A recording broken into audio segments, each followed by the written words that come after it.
Welcome back everyone. In today's class we will learn about chapter exponents. So students, ये जो video है mainly आपका exponent chapter पे based रहेगा, ठीक है। और आप देख पा रहे होंगे ये स्टैंडर्ड 7, ठीक है। चैप्टर नंबर कौन सा रहेगा? चैप्टर नंबर 5 है, ठीक है। सो कैसे हो आप सभी? फर्स्ट ऑफ ऑल एक छोटा सा इंट्रोडक्शन हो जाए। कैसे हो आप लोग? आई थिंक सब कुछ अच्छा चल रहा होगा। आज अगर देखा जाए तो सावन महीना का ये पहला सोमवार ही है, ठीक है। और इसलिए मैंने आज सोचा, ठीक है, कि आज हम एक नए चैप्टर से स्टार्ट करेंगे। लेकिन मेरा हर वीडियोस में एक मैसेज रहता है, आप देख पा रहे होंगे, एक मैसेज रहता है सभी स्टूडेंट्स के लिए, ठीक है, कि आप अभी करंट में जो चैप्टर पढ़ रहे हो, ठीक है, उसमें क्या है कि आपका फुल कंसंट्रेशन होता है। ऑब्वियसली होना भी चाहिए, क्योंकि चीज़ें इनकम्प्लीट अगर रहती है तो वो आगे चल करके हमें ही इम्पैक्ट करता है। तो अगर हम कोई भी इंफॉर्मेशन, कोई भी चैप्टर पढ़ रहे हैं तो फुल्ली कंसंट्रेशन के साथ पढ़े, ठीक है। और इसीलिए मैं सभी स्टूडेंट से रिक्वेस्ट करूंगा कि मेरा इंटेंशन मेन ये रहता है कि मैं वीडियोस के सबसे स्टार्ट में प्रीवियस चैप्टर का एक दो क्वेश्चन आप लोगों के अंडरस्टैंडिंग के लिए, ताकि आपका उस चैप्टर के साथ में रिलेशन बना रहे। ये मेरा मेन ऑब्जेक्टिव, मेन मोटिव कह सकते हो आप, ठीक है। तो इसलिए मैंने आपके सामने व्हाइट बोर्ड पे आपको शो हो रही होगी, ठीक है, एक क्वेश्चन मैंने आप लोगों को यहाँ पे लिख रखा है। और क्वेश्चन है आपका, the product of two rational numbers is -8/9 if one of the numbers is -4/15, find the other। so इस क्वेश्चन को हम सॉल्व करेंगे। Standard 7 chapter number 4 rational numbers का क्वेश्चन है, ठीक है। डिवीजन ऑफ रैशनल नंबर्स से रिलेटेड क्वेश्चन है, ठीक है। सो स्टूडेंट्स, मैं चाहूँगा कि इस वीडियोस पे आपका पूरी तरीके से कंसंट्रेशन, ठीक है। वीडियोस में कहीं पे भी आपको स्किप नहीं करना है, इनकम्प्लीट वीडियो नहीं देखना है, ठीक है। चैनल को सब्सक्राइब कर लेंगे। चलिए अब आते हैं हम, उसके बाद बीच बीच में हम बातें करते रहेंगे। सो हमारा ये जो है रैशनल नंबर्स, ठीक है, chapter number 4 division of rational numbers से रिलेटेड क्वेश्चंस है, जहाँ पे क्वेश्चन आपको क्लियर समझ पा रहे होंगे। क्वेश्चन कह रहा है, एक सिंपल अंडरस्टैंडिंग समझिए पहले क्वेश्चन का, ठीक है। और क्वेश्चन को थॉरली रिचेक भी कर लेंगे हम कि जो क्वेश्चन मैंने लिखा है यहाँ पे, ठीक है, आप लोगों को सॉल्व करने के लिए जो दिया हुआ है, ठीक है, वो क्वेश्चन सही भी है या नहीं, एक बार रिचेक कर लेते हैं। The question is the product of two rational numbers is -8/9। It means यहाँ तक तो क्लियर है कॉन्सेप्ट कि दो रैशनल नंबर्स, इनका प्रोडक्ट क्या है हमारा? -8/9। If one of the numbers is -4/15, find the आपको अदर निकालना है, ठीक है। इस क्वेश्चन को सॉल्व करने से पहले मैं चाहूँगा कि आप लोग एक थोड़ा सा इजी वे में, थोड़ा लॉजिकल कह सकते हैं कि हाँ, थोड़ा लॉजिकल सोचें, लॉजिकल जाएं। आपको यहाँ पे क्या कह रहा है कि the product of to rational numbers is -8/10। मानकर चलो कि यहाँ पे 5 है, ठीक है, और हमने यहाँ पे एक बॉक्स बना दिया, ठीक है। तो कह रहा है कि the product of to rational numbers is -8/9। अब यहाँ पे 5 है, ठीक है, और यहाँ पे हमने वो क्वेश्चन मार्क डाल रखा है, और हमारा इन दोनों को प्रोडक्ट मतलब मल्टीप्लाई करने पे कितना है? प्रोडक्ट हमारा 10 है, ठीक है। इट मीन्स आपको थोड़ा सा यहाँ पे ध्यान देना होगा, ठीक है। ध्यान क्या देना होगा? यहाँ पे थोड़ा सा आपको एक पढ़ने को मिल रहा होगा, या समझ में आ रहा होगा कि कहीं ना कहीं ये 10 जो है, जो प्रोडक्ट है हमारा, वो हमेशा जो भी इस प्रोडक्ट में पार्टिसिपेट किया हुआ है, ठीक है, 5 मल्टीप्लायर्स कह सकते हैं, और यहाँ पे जो क्वेश्चन मार्क है, ये दोनों का वैल्यू जो है वो एक तरह से देखा जाए तो छोटा है। इट मीन्स हम कह सकते हैं कि 10 जो प्रोडक्ट है हमारा, वो ईच ऑफ द पार्टिसिपेंट्स जो है वो बड़ा वैल्यू, मतलब सिंपल अगर हम इसको साफ शब्दों में कहें तो जो भी इस प्रोडक्ट में पार्टिसिपेट कर रहा है 5, ये आपका प्रोडक्ट से क्या होगा? स्मॉलर होगा। और यहाँ पे जो क्वेश्चन मार्क है, यहाँ जो वैल्यू आने वाला है वो भी आपका इस प्रोडक्ट से स्मॉलर होगा, ठीक है। इट मीन्स प्रोडक्ट जो है इच ऑफ द पार्टिसिपेंट्स, ठीक है, वो as comparison to each of the participants 10 जो है वो बिगर वैल्यू है, ठीक है। ऑब्वियसली अगर इस क्वेश्चन मार्क को हमें निकालना पड़ेगा तो हम क्या कर सकते हैं, ये जो प्रोडक्ट हमने अभी निकाला इसमें से इसको हम डिवाइड कर सकते हैं, क्योंकि ऑब्वियसली ये 10 जो है हमारा प्रोडक्ट ग्रेटर वैल्यू है एज कंपेरिजन टू पार्टिसिपेंट्स, ठीक है। तो यहाँ पे पार्टिसिपेंट कौन है, 5। ऑब्वियसली यहाँ पे भी सेम चीज है कि the product of to rational numbers -8/9 है, तो ऑब्वियसली ये जो -8/9 है, ठीक है, इससे क्या होगा, बड़ा वैल्यू होगा। तो दूसरा वाला निकालेंगे कैसे, दूसरा वाला निकालने के लिए जो अदर है, find other rational number find out करने के लिए हम क्या करेंगे, ये जो प्रोडक्ट है गिवन प्रोडक्ट, इसमें इसको डिवाइड कर देंगे -4/15 से। लेकिन अब वही सवाल आता है कि भाई इस क्वेश्चन को बनाने का तरीका क्या होगा। अगर ये 1 मार्क का क्वेश्चन है तो हम इजी शॉर्टकट मेथड यूज करके हम आराम से बना सकते हैं, बट अगर ये 4 मार्क्स का या फिर 3 मार्क्स का अगर ये क्वेश्चन है तो फिर वहां पे तो हमें थोड़ा सा इसको लेंदी बनाना पड़ेगा।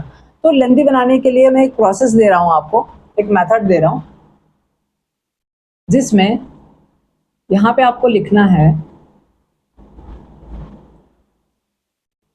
let the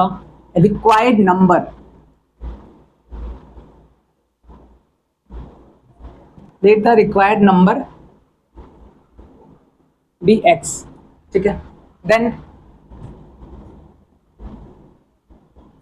अब कह रहा है कि लेट द रिक्वायर्ड नंबर, हमने यहाँ पे जो फाइंड द अदर है, हमने यहाँ पे लेट द रिक्वायर्ड नंबर हमने x कंसिडर कर लिया, मान लिया, ठीक है। अब क्वेश्चन के अकॉर्डिंग x मल्टीप्लाई बाई क्या है, वन ऑफ द नंबर्स क्या है, -4/15 है, प्रोडक्ट हमारा क्या है -8/9। तो इम्प्लाइज दैट अगर हमें इस x का वैल्यू चाहिए होगा तो हम सिंपल क्या करेंगे, प्रोडक्ट जो है -8/9, ठीक है, इसको हम डिवाइड कर देंगे, जो पार्टिसिपेंट्स यहाँ पे कौन है, -4/15 इक्वल्स टू -8/9 मल्टीप्लाई का जैसे साइन यहाँ पे पुट करेंगे, ठीक है, ये क्या हो जाएगा, मल्टीप्लिकेटिव इनवर्स। मल्टीप्लिकेटिव इनवर्स का मतलब एक तरीके से क्या कह सकते हैं हम, रेसिप्रोकल। तो आपका ये आ जाएगा, माइनस यहीं पे रहने दीजिए, माइनस को नीचे नहीं लेकर के जाते, 15/4। अब 4 का टेबल में ये 1 बार में, ये 2 बार में, 3 का टेबल में 3 बार में, ये 5 बार में, ठीक है। यहाँ पे नेगेटिव इंटीजर है, -2 मल्टीप्लाई बाई -5, और यहाँ पे 3 मल्टीप्लाई बाई 1। तो यहाँ पे दो नेगेटिव इंटीजर को आपस में हम मल्टीप्लाई कर रहे हैं, ऑब्वियसली यहाँ पे साइन क्या हो जाएगा, 10 प्लस का साइन होगा और 3, ठीक है। हमेशा याद रखिएगा, product of two negative integers is always positive. दो नेगेटिव इंटीजर का जो प्रोडक्ट होगा वो आपका क्या होगा, पॉजिटिव होगा, ठीक है। तो यहाँ पे हमारा जो रिक्वायर्ड रैशनल नंबर था वो 10/3 निकल गया। तो हम यहाँ पे लिखेंगे hence the other number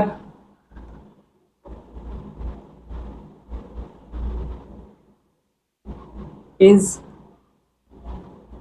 10/3,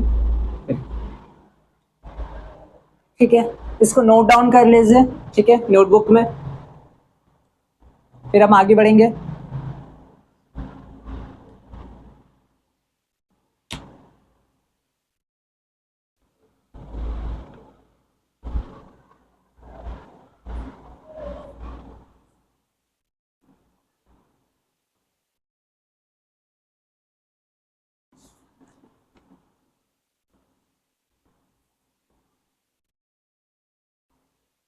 note down कीजिए फटाफट, 1 मिनट का आपको टाइम दिया जा रहा है, जल्दी से जल्दी इसको नोट डाउन कर लीजिए।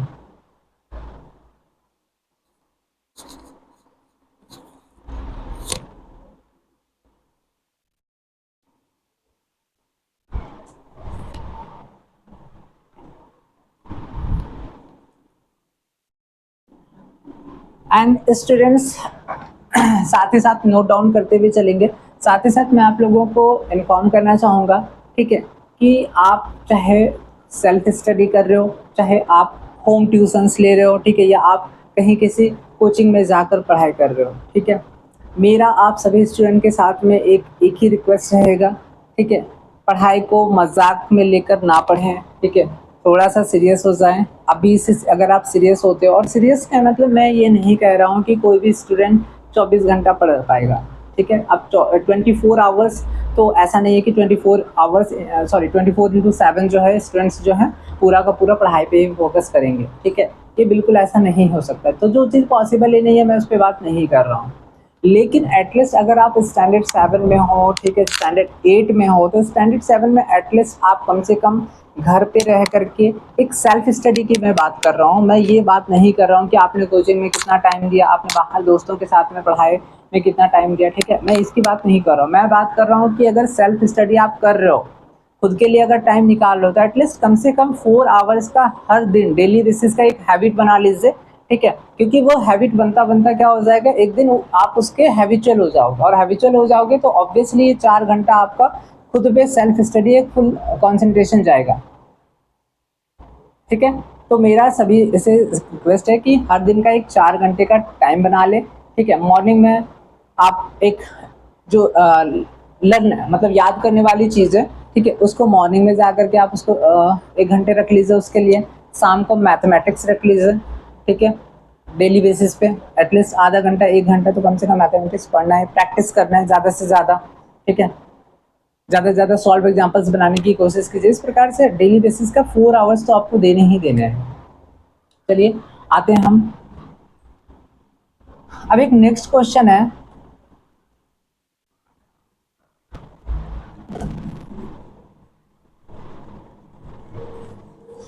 ये क्वेश्चन तो आई होप कि सबको क्लियर हो चुका होगा। एक और क्वेश्चन है, उसके बाद फिर हम चैप्टर में चलेंगे।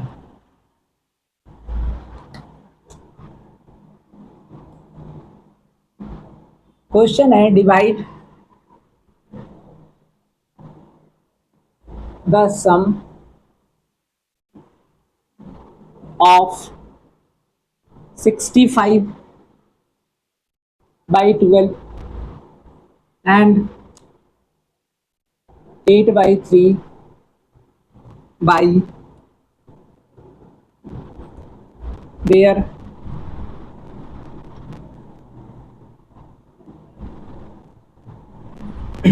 difference।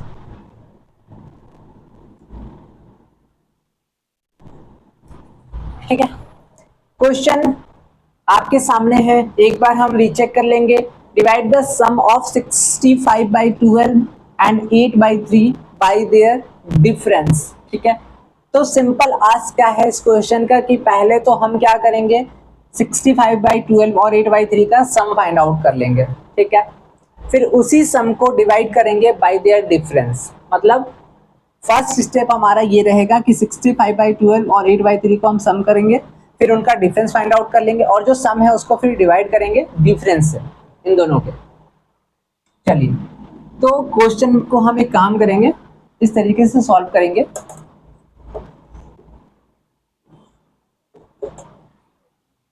पहले हम यहाँ पे लिखेंगे sum of 65/12 and 8/3 equals to 65/12 plus 8/3। LCM तो वही सेम रह जाएगा। 12 का टेबल में एक बार में उस 1 से हम मल्टीप्लाई कर लेंगे 65, प्लस 3 का टेबल में 4 बार में 4 से हम मल्टीप्लाई करेंगे 8 को 32, 5 और 2 7 हो गया, 6 और 3 6 प्लस 3 9, 5 प्लस 2 7, ठीक है, 97/12 हो गया। अब चलिए DIFFERENCE difference of 65/12 and 8/3 equals to 65/12 minus 8/3। ठीक है। 12 का टेबल में 1 बार में यहाँ पे आ जाएगा 65। 3 का टेबल में 4 बार में 4 8 32, यहाँ पे हो गया 3, 6 माइनस 3 3। ठीक है। अब एज पर क्वेश्चन क्या कह रहा है, डिवाइड करना है the sum, divide the sum by their difference. कह रहा है कि डिवाइड द सम करना किसको है, सम को। मतलब 97/12 divided by their difference 33/12 equals to 97/12 multiply का साइन। ठीक है। 33/12 का क्या हो जाएगा, रेसिप्रोकल। ये गया 1 बार में 1 बार में, तो 97/33 आई थिंक होना चाहिए इसका आंसर। एक बार चेक कर लेंगे कि आंसर ये करेक्ट है या नहीं है, और इतनी देर में आप लोग भी एक बार रिचेक कर लीजिए कि आंसर मेरा सही आया होगा या नहीं आया होगा।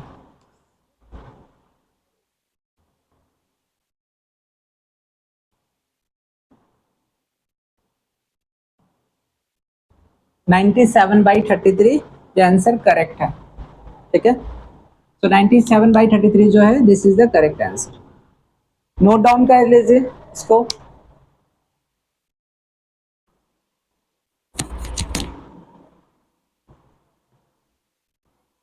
क्योंकि इसके बाद जो है हम आगे बढ़ेंगे एक्सपोनेंट्स।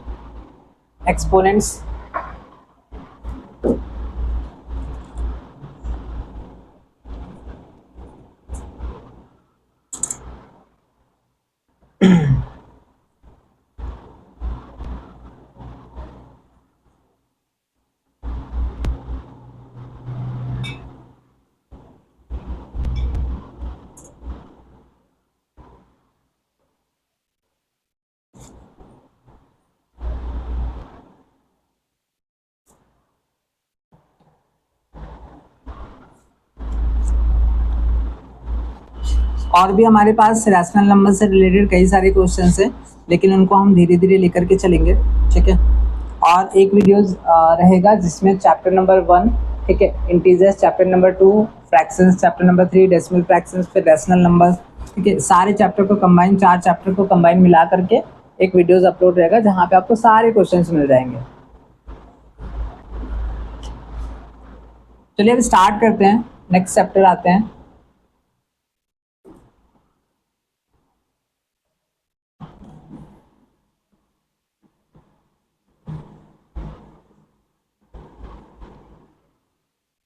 एक्सपोनेंट्स जो एक न्यू चैप्टर है हमारे लिए, स्टैंडर्ड 7। काफी ज्यादा मजा भी आने वाला है। ठीक है। Today's date is 3rd of August 2026। चलिए तो एक्सपोनेंट्स अब स्टार्ट करते हैं।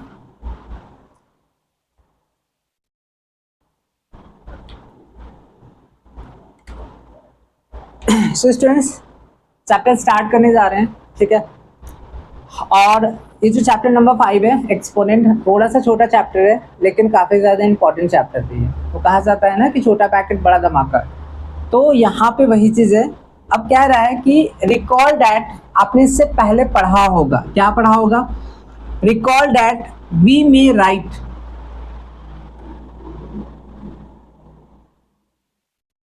रिकॉल डैट क्या, we may write 5 multiply by 5 multiply by 5 multiply by 5 as read as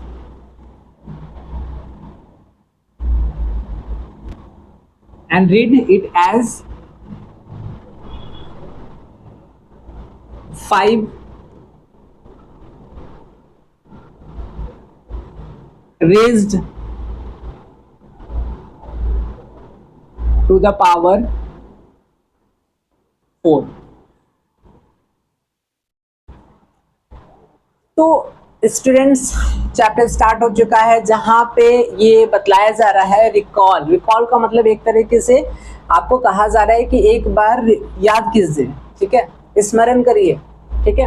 recall that we may write, हम हमारे पास अगर कहीं पे भी आप सपोज 2 है, ठीक है, 2 है, 2 है, 2 है, 2 है, ठीक है, तो इट मीन्स हम इसको कैसे करके पढ़ेंगे, 2 multiply by 2 multiply by 2 multiply by 2 multiply by 2। तो आप खुद सोचिए कि क्या ये बोलने में अच्छा लग रहा है? बिल्कुल भी नहीं लग रहा है। 2 multiply by 2 multiply by 2 multiply by 2, ठीक है। लेकिन अगर हम इसको ऐसे करके बोले कि यहाँ पे 2 जो है उसको हम यहाँ पे एज इस प्रकार से लिखेंगे और यहाँ पे 1 times, 2 times, 3 times, 4 times, 5 times, it means यहाँ पे 2 टू द पावर 5 हो गया। 2 टू द पावर 5 कहने का मतलब क्या हो गया? एक तरीके से यहाँ पे 5 कहने का मतलब हो गया कि 2 जो है वो कांस्टेंट है, ये जो है ये कांस्टेंट रहेगा, लेकिन इस 2 को हमने कितनी टाइम्स मल्टीप्लाई करा है? तो 5 टाइम्स मल्टीप्लाई करा है, ठीक है। और जिसका आंसर हमारा आ जाएगा 32। तो यहाँ पे वही चीज बतलाया गया है कि recall that we may write 5 multiply by 5 multiply by 5 multiply by 5 को हम कैसे लिख सकते हैं? 5 टू दी पावर 4, ठीक है। और उसको हम कैसे रीड करेंगे? As 5 raise to the power 4, ठीक है। अब या तो हम 5 टू दी पावर 4, नहीं तो फिर आप इसको यहाँ पे जैसे सिंपल ये 2 टू दी पावर 5 है, तो हम इसको कैसे करके पढ़ेंगे, कैसे रीड करेंगे? 2 रेज्ड टू दी पावर 4, ठीक है। तो इस लाइन को आपको याद कर लेना है, 5 रेज्ड टू दी पावर 4 या फिर 2 रेज्ड टू दी पावर 5, ठीक है। रेज्ड टू दी पावर 4 या फिर यहाँ के हिसाब से 2 रेज्ड टू दी पावर 5, ठीक है, ये याद रखना है। अच्छा, इसके बाद क्या है?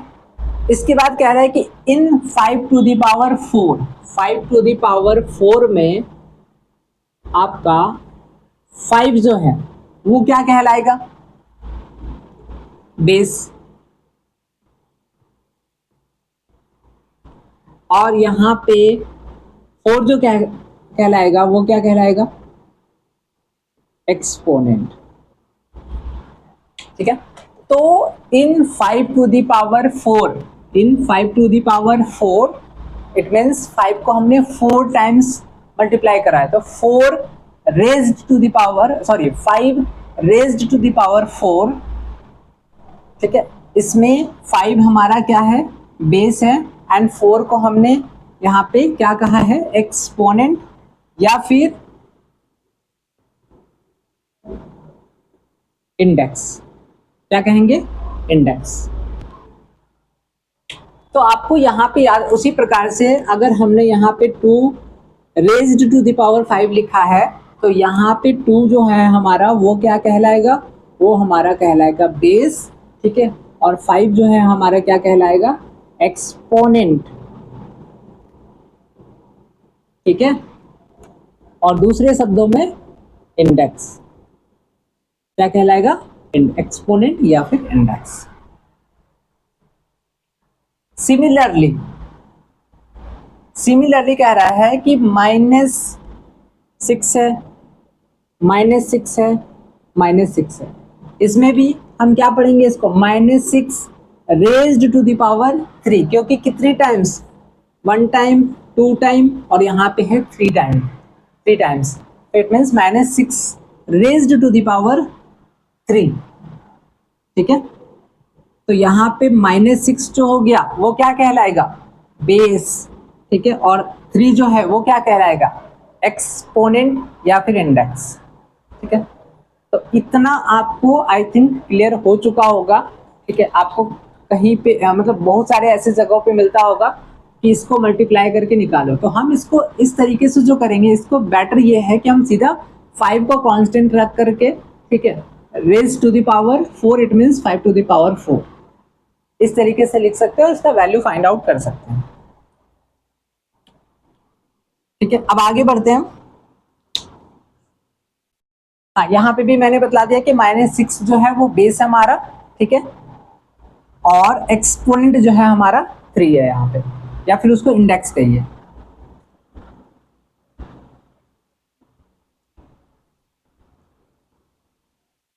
अच्छा, यहाँ पे सबसे इंपॉर्टेंट जो याद रखने वाली चीज है वो ये है कि आखिर इस प्रकार का जो फॉर्म है इसको हम कहते क्या है। तो यहाँ पे आप इसको नोट कर लीजिएगा,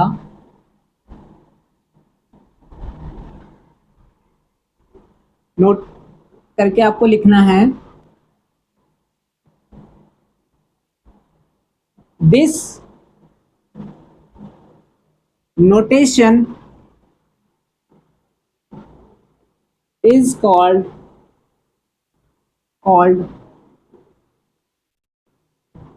exponential form और पावर नोटेशन, और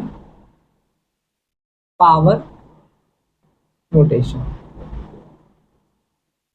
मतलब सिंपल ये चीज आपको याद रखना है कि ये जो हम 5 रेज टू द पावर 4, ठीक है, या फिर हमने यहाँ पे जो लिखा है 2 रेज टू द पावर 5, इस फॉर्म को हम क्या कहते हैं, इस तरीके से जो हमने लिख रखा है इस फॉर्म को कहते हैं this notation is called exponential form. किस प्रकार का फॉर्म है ये, एक्सपोनेंशियल फॉर्म, या फिर हम इसको कह सकते हैं कि पावर नोटेशन।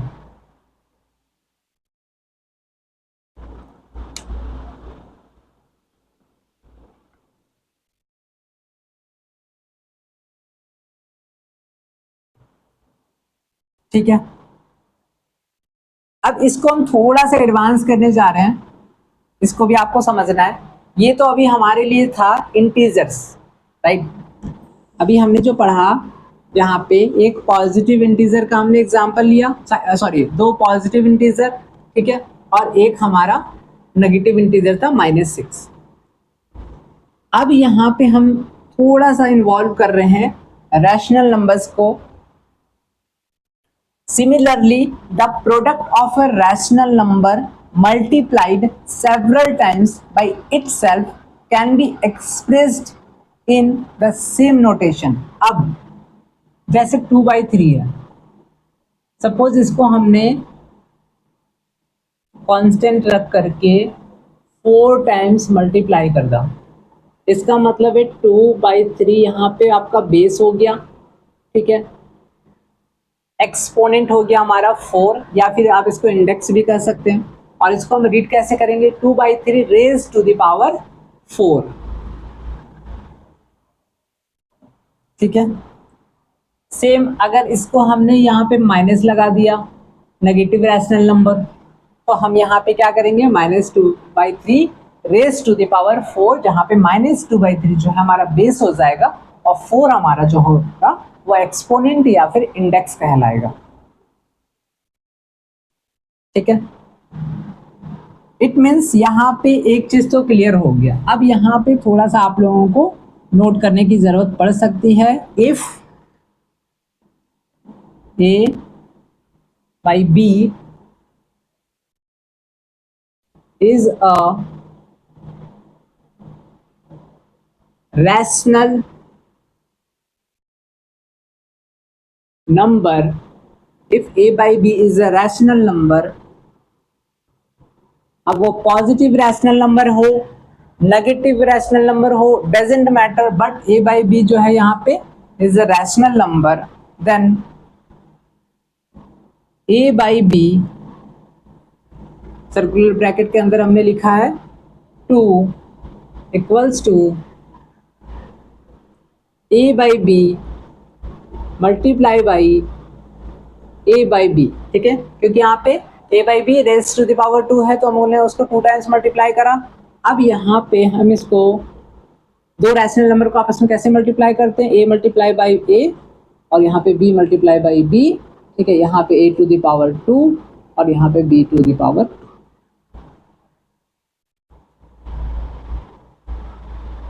ठीक है।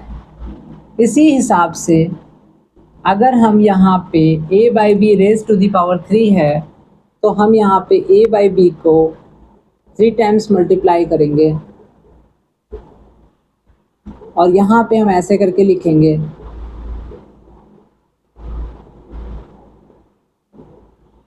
a to the power 3 divided by b to the power 3।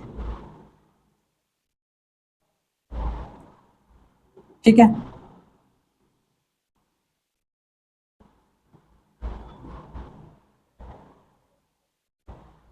तो इन जनरल इससे हमारा एक चीज तो क्लियर हो गया। In general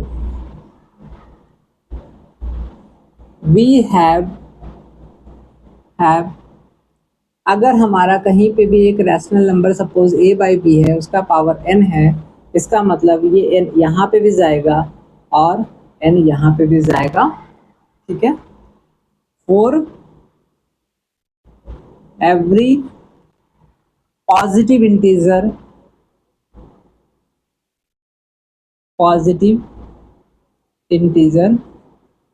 n। ठीक है, चलिए यहाँ तक सब कुछ नोट डाउन कर लीजिए, फिर हम आगे बढ़ेंगे।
अब ये जो हमने अभी लिखा है इन जनरल वी हैव, इसी पे कुछ सॉल्व एग्जांपल्स है। ठीक है, उनको सॉल्व करेंगे हम।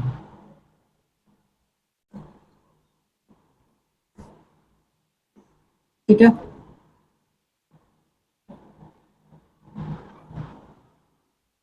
अब जैसे एक क्वेश्चन है,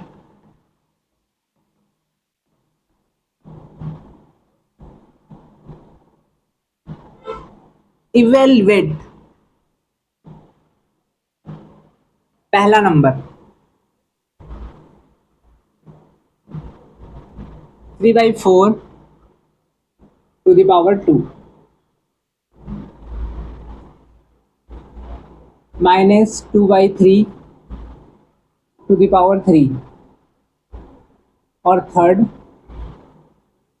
-4/5 टू द पावर 5। ठीक है,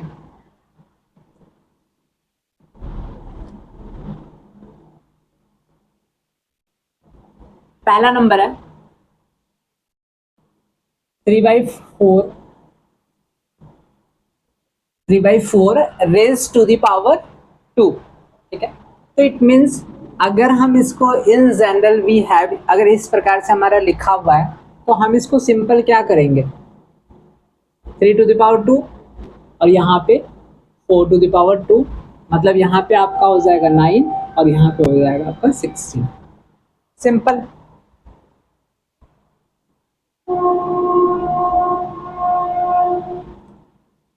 सेकेंड नंबर की अगर हम बात करें,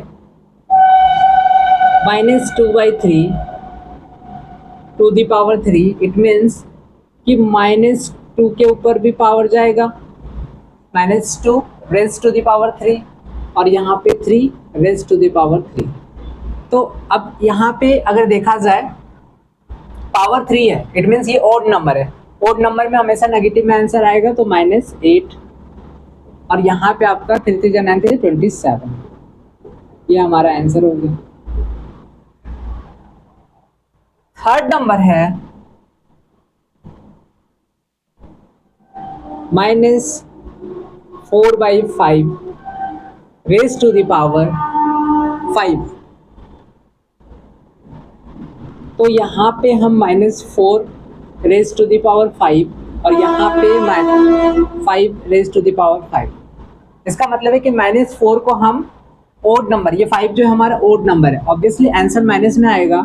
4 4 जा 16, 4 जा 64, 64 4 जा 256, ये आपका 1024 डिवाइडेड बाई 5 5 जा 25, 25 5 जा 125, 625, 3125, 3125, ये आंसर हो गया हमारा। तो इस तरीके से ये क्वेश्चन आपका सॉल्व हो गया। ठीक है, हमारा सबसे पहला जो सॉल्व एग्जाम्पल था वो खत्म हो चला।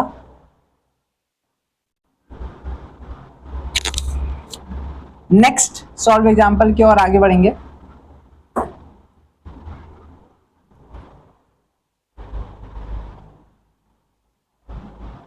आई थिंक ये आप लोगों को इतना नोट डाउन करने की रिक्वायरमेंट नहीं है। ठीक है, बस इतना याद रख लेना कि पावर अगर हमारा इवन होगा, ठीक है, तो वो पॉजिटिव में आएगा इसका आंसर। अगर हमारा ओड नंबर होगा तो हमारा आंसर नेगेटिव में आएगा।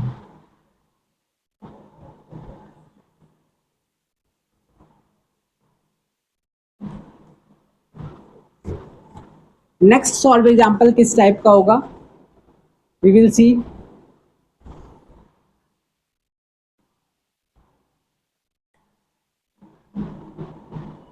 क्वेश्चन है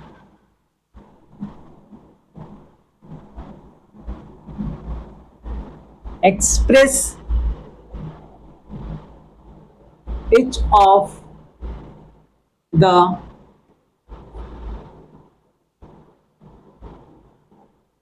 following rational numbers in exponential form। अब जैसे पहला नंबर है 81/256, बी -32/243, सी -1/343। ये 3 क्वेश्चन है।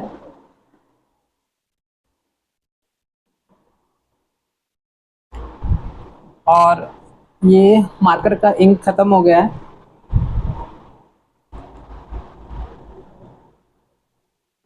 तो स्टूडेंट्स 1 मिनट वेट करेंगे।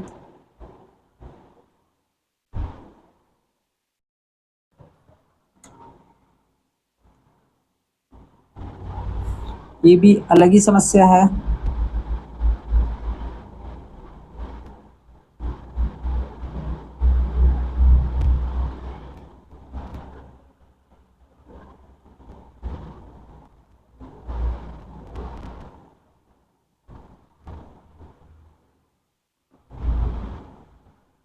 चलिए, तो क्वेश्चन का अब तक में आप लोग सॉल्व कर चुके होंगे आई होप, जिनका कंसंट्रेशन क्वेश्चन पे था और जिनका कंसंट्रेशन यहाँ पे मार्कर और इंक पे था, उनसे तो बिल्कुल भी सॉल्व नहीं हुआ होगा आई गेस।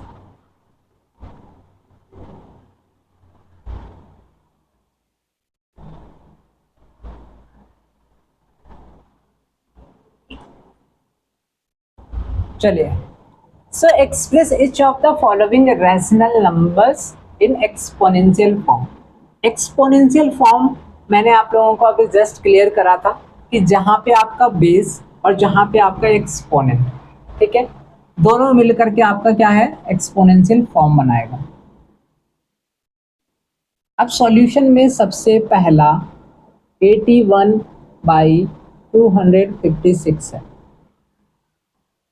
तो हम इसको 81 को 3 multiply by 3 multiply by 3 3 9 27 into 3, ठीक है, और यहाँ पे 4 multiply by 4 multiply by 4 multiply by 4, ठीक है। तो इट मीन्स हम यहाँ पे 3 टू द पावर 4 और यहाँ पे 4 टू द पावर 4, और इसको हम 3/4 बेस कंसिडर कर लेंगे, और यहाँ पे हमारा एक्सपोनेंट, तो ये आंसर हो गया,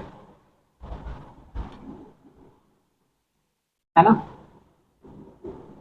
ये हमारा एक्सपोनेंशियल फॉर्म हो गया। सेकंड क्वेश्चन है हमारा -32,243। ऑब्वियसली माइनस है मतलब कोई ओड नंबर ही होगा, एक्सपोनेंट हमारा कोई इवन नंबर तो होगा नहीं, ओड होगा।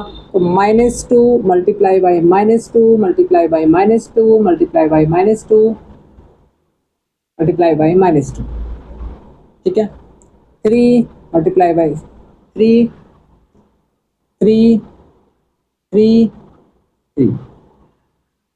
अब हम यहाँ पे -2 रेज टू द पावर 4 और यहाँ पे 3 raise to the power 4, it means minus, नहीं गलत है, 2 टू जा 4 टू जा 8 टू जा 16 16 टू जा 32, तो यहाँ पे 5 और यहाँ पे भी 5, क्योंकि हमने 5 टाइम्स 1 2 3 4 5, ठीक है। अब यहाँ पे -2/3 हो गया, ठीक है, पावर हमारा यहाँ पे ये हमारा हो गया एक्सपोनेंशियल फॉर्म कि -2/3 को हमने यहाँ पे कंसिडर कर लिया बेस, और 5 हमारा जो है एक्सपोनेंट में चला गया। अब ये -1/343 जो है, this is the homework part जो आप लोगों को सॉल्व करके कमेंट बॉक्स में जाकर आपको बताना है, ठीक है। यहाँ तक नोट डाउन कर लीजिए, ये हमारा क्वेश्चन नंबर 2 भी कंप्लीट हो गया।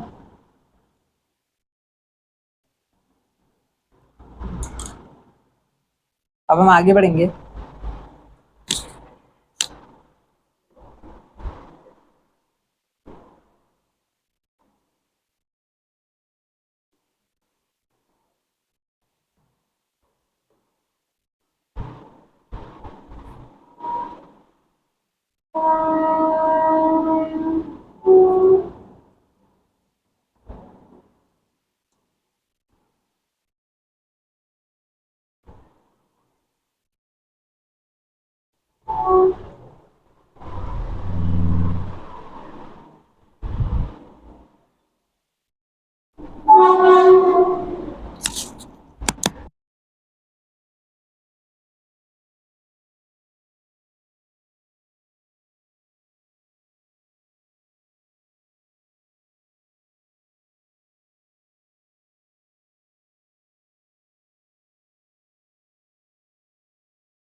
नेक्स्ट टॉपिक हमारा रहेगा, ये सब कुछ यहाँ तक क्लियर हो चुका होगा हमारे लिए, मेरे लिए तो क्लियर है, आई होप कि आप सभी स्टूडेंट्स के लिए भी यहाँ तक क्लियर हो चुका होगा,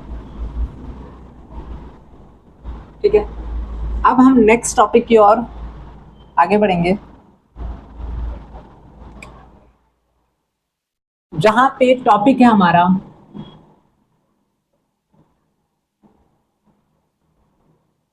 reciprocal of a rational number, ठीक है। टॉपिक रहेगा हमारा रेसिप्रोकल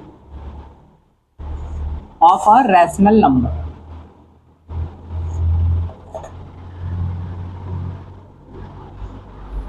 तो reciprocal of a rational number में हम अभी क्या सीखेंगे, if a by b is a non-zero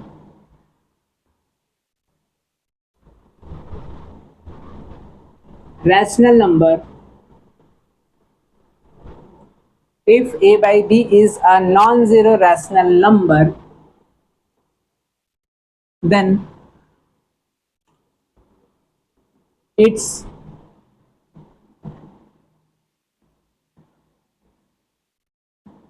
reciprocal is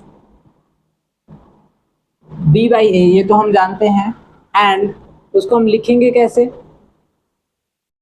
we write a by b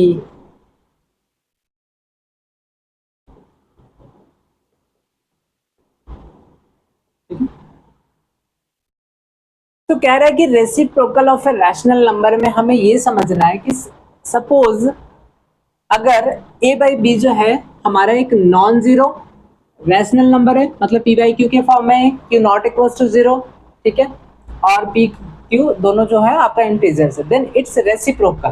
तो इसका रेसिप्रोकल, और ऑब्वियसली अगर a बाई बी का रेसिप्रोकल को हम सिंबलाइज करेंगे तो हम इस प्रकार से सिंबलाइज करते हैं a by b raise to the power -1, और इसका वैल्यू किसके बराबर आएगा? आपका b बाई ए के बराबर आएगा।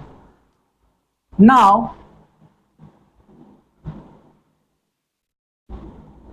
अब कह रहा है कि a बाई बी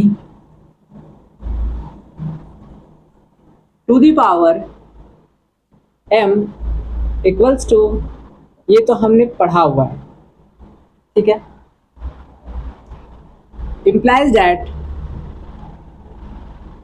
अब यहां पे कह रहा है कि जैसे a बाई बी का रेसिप्रोकल, मतलब a by B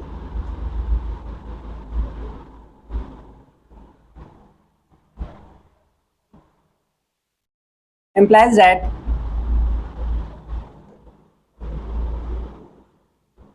reciprocal of a by b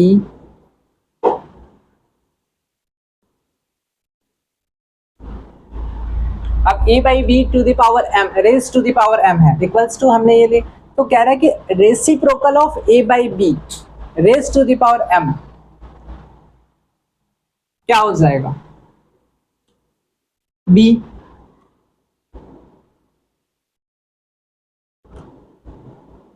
by a equals to b by a, ये होगा, है ना?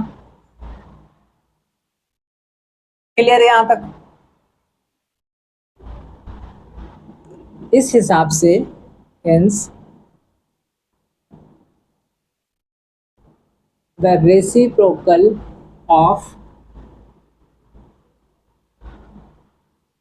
a by b equals to b by a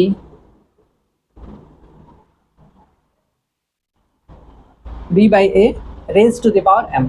simple है। तो ये चीज हमें क्लियर होना चाहिए कि अगर एक नॉन जीरो रैशनल नंबर है a बाई बी, देन उसका रेसिप्रोकल जो होगा वो हमारा b बाई ए होगा, और a बाई बी को हम अगर सिंबलाइज करेंगे तो a by B raise to the power -1 equals to b by A, ठीक है। अब जैसे क्वेश्चन है, राइट the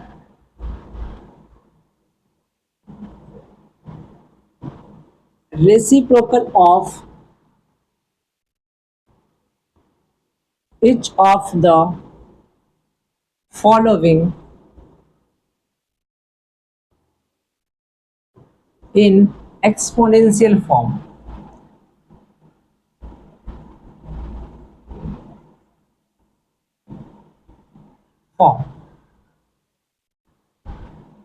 पहला 2 टू द पावर 5 6, दूसरा -3 बाई 7 59 सॉरी 89, तीसरा 3 टू द पावर 8, और ये होमवर्क पार्ट है आपका -5 टू द पावर 11। चलिए तो हम इसको सॉल्व करते हैं। हमारे पास इस वीडियो को कंप्लीट होने में 10 मिनट का समय है।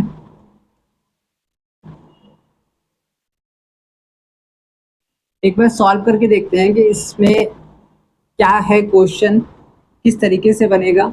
ठीक है, इसको देखेंगे। अब जैसे यहाँ पे हमने लिखा है सॉल्यूशन, सबसे पहला नंबर हम पिक कर लेते हैं।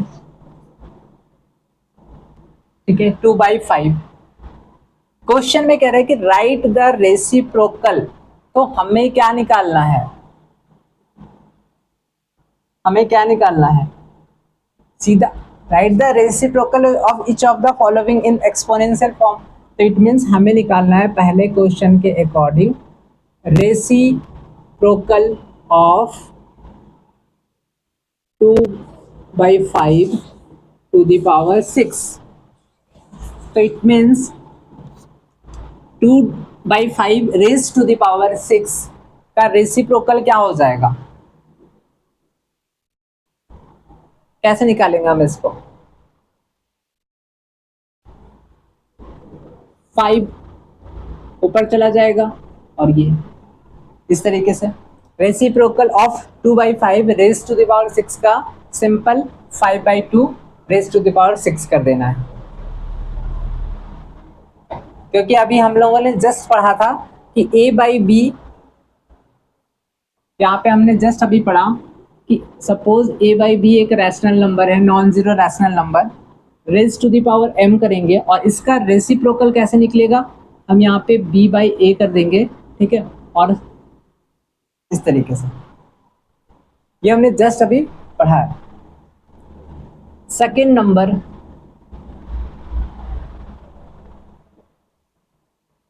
-3 reciprocal of -3/7 raise to the power 89 equals to क्या हो जाएगा, -7/3 89। क्योंकि माइनस जो है वो हमारा डिनोमिनेटर में जाएगा नहीं, हमें उससे न्यूमरेटर पार्ट में ही रखना है। ठीक है, और रेज टू द पावर आपका 89 एज इट इज। ठीक है, अच्छा थर्ड नंबर चलते हैं हम, क्योंकि थर्ड नंबर में हमारा डिनोमिनेटर नहीं है। तो reciprocal of 3 to the power 8 equals to 1/, क्योंकि यहाँ पे 3 है इसका मतलब ये 1 है, तो एक तरीके से ये हो गया, तो 1/3 रेज टू द पावर 8 हो गया। ठीक है, और ये आपका होमवर्क पार्ट है जिसको आपको घर पे बैठ करके सॉल्व, यहाँ तक नोट कर लीजिए, फिर हम आगे बढ़ेंगे।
तो इट मीन्स यहाँ तक हमारा कई सारे क्वेश्चन सॉल्व हो गए, ठीक है। अब हम एक बार यहाँ तक जो हमने पढ़ा, ठीक है, उसको हम समराइज करेंगे।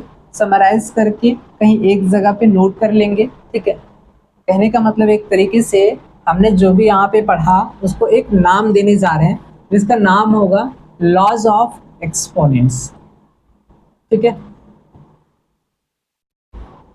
ये चैप्टर आपको स्टैंडर्ड 8 में भी मिलेगा। सो इस हिसाब से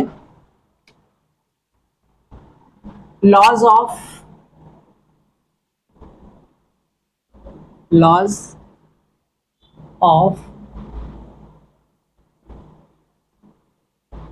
एक्सपोनेंट्स में कौन कौन सा है? कह रहे कि the laws of exponents on integers can be extended to rational numbers. अभी तक इससे पहले जितने भी हमने पढ़ा था वो पढ़ा था हमने, the laws of exponents on integers, ठीक है, उसको हमने एक्सटेंड करा है रैशनल नंबर तक, ठीक है। और इस हिसाब से हम अभी एक एक करके जो है नोट करेंगे। दस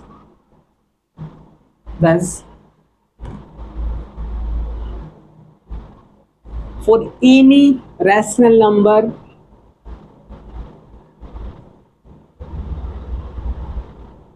a by b and positive integer m and n, we have, चलिए यहाँ पे ध्यान दीजिए, that for any rational number a by b, ठीक है, and positive integer m and n we have. पहला नंबर नोट करते हुए चलेंगे और याद भी करते हुए चलेंगे। a by b, ठीक है, raise to the power m multiply by same base, लेकिन एक्सपोनेंट इस बार हमारा डिफरेंट है। इसको हम a by b raise to the power m plus n multiply के केस में। सेकेंड नंबर, इफ m का वैल्यू n से ग्रेटर रहेगा then a by b divided by same base but power different है, और यहाँ पे m का वैल्यू हमारा n से ग्रेटर भी है, ठीक है। तो इस केस में a by b m minus n। तीसरा,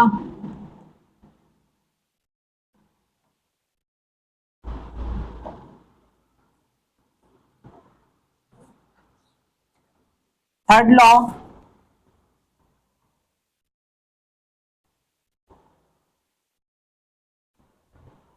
लॉ है, इफ m का वैल्यू इस बार लेस है n से, then a by b m divided by a by b n equals to a by b, ठीक है। ये ऐसे करेंगे और इसको हम लेकर के जाएंगे a by b, ये ऐसे करेंगे, इक्वल्स टू क्या हो जाएगा, क्योंकि यहाँ m जो है हमारा छोटा वैल्यू है, तो 1 by a by b n minus m हो जाएगा। n क्या हो जाएगा, n माइनस m होगा, क्योंकि यहाँ पे m का वैल्यू हमारा लेस है, n बड़ा है, तो इस हिसाब से यहाँ पे m का वैल्यू ग्रेटर है वहाँ पे इस प्रकार से होगा, ठीक है। ये लॉ इम्प्लीमेंट होगा, और जहाँ पे आपका m का वैल्यू लेस है वहाँ पे इस प्रकार से इम्प्लीमेंट होगा।